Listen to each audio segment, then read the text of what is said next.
2026-এর বিধানসভা নির্বাচনের epicentre Bhabanipur, high voltage বিধানসভা, মমতা বনাম শুভেন্দু। এটা মানে বিজেপির যতটা আমি ছটফটানি দেখছি, তৃণমূল যেন কিছুটা মিইয়ে পড়েছে। তবে ঝড় আসার আগে এটা পূর্বাভাস বলা যেতে পারে। তৃণমূল নেত্রী অন্যান্য জায়গায় যেহেতু মিটিং করছেন, ভবানীপুরটা তিনি সেরকমভাবে হয়তো গুরুত্ব দিচ্ছেন না। তিনি জানেন যে তিনি জিতবেন।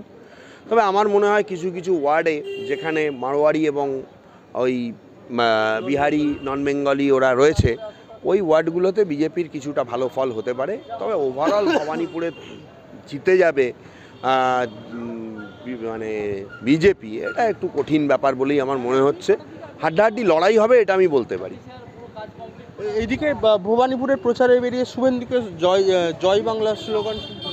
ওটা তো হবেই, কারণ দিদিকেও তো জয় শ্রীরামের স্লোগান শুনতে হয়, তাহলে এখানে শুভেন্দুকে একটু জয় বাংলা শোনানো হবে। ওটা বাংলার কালচার এখন হয়ে গেছে, যে যেটা বিরোধিতা করে তাকে সেই স্লোগানটাই শোনানো হয়, যাতে সে রেগে মেগে কিছু একটা রিয়্যাক্ট করে এবং সেই রিয়াকশানের জন্য পাবলিকের কাছে তার একটা ভাবমূর্তি খারাপ হয়, মিডিয়া একটা ফুটেজ পায়। এই ব্যাপারগুলো রয়েছে, এগুলো কিছু নয়। তবে শুভেন্দু অধিকারী লাস্ট 15 দিন ধরে যেভাবে বিভিন্ন ইস্যু ট্যাকেল করছেন, কুণাল ঘোষের সম্পর্কেও কিছু একটা মন্তব্য করা হয়েছিল অন্য সময় হলে। আরেকটা মাস্টার স্ট্রোক বিজেপির ভালো লেগেছে, লিয়েন্ডার পেজকে জয়েন করানো এবং তাকে টিকিট তুলে দেওয়া।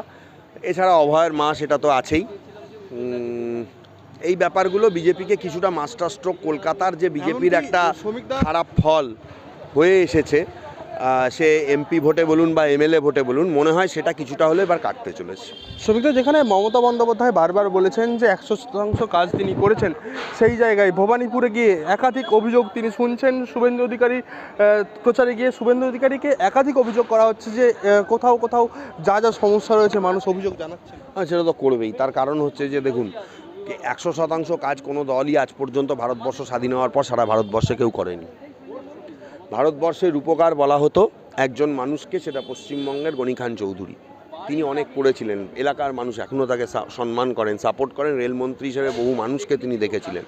তারপরে লোকে মমতা বন্দ্যোপাধ্যায়ের কথা বলতো রেলমন্ত্রী থাকাকালীন, কেন্দ্রীয় প্রকল্পে থাকাকালীন। ওই সময় যখন তিনি বিরোধী নেত্রী ছিলেন, যখনই তিনি সুযোগ পেয়েছেন, তখন কিন্তু রেল হোক বা যে কোনো দপ্তর হোক, তিনি মানুষের পাশে দাঁড়ানোর চেষ্টা করেছেন, চাকরি বাকরির ব্যবস্থা করেছেন, এমনকি সেইখান থেকে মানুষের বেনিফিটের কথাটা ভেবেছেন। কিন্তু তৃণমূল নেত্রী হয়ে আসার পর প্রথম 5টা বছর আরও একটা বড় বিষয় হচ্ছে 100% কাজ সব দলই দাবি করে। ঠিক আছে, 100% কাজ কেন, তিনি 50% কাজ করতে পারেননি।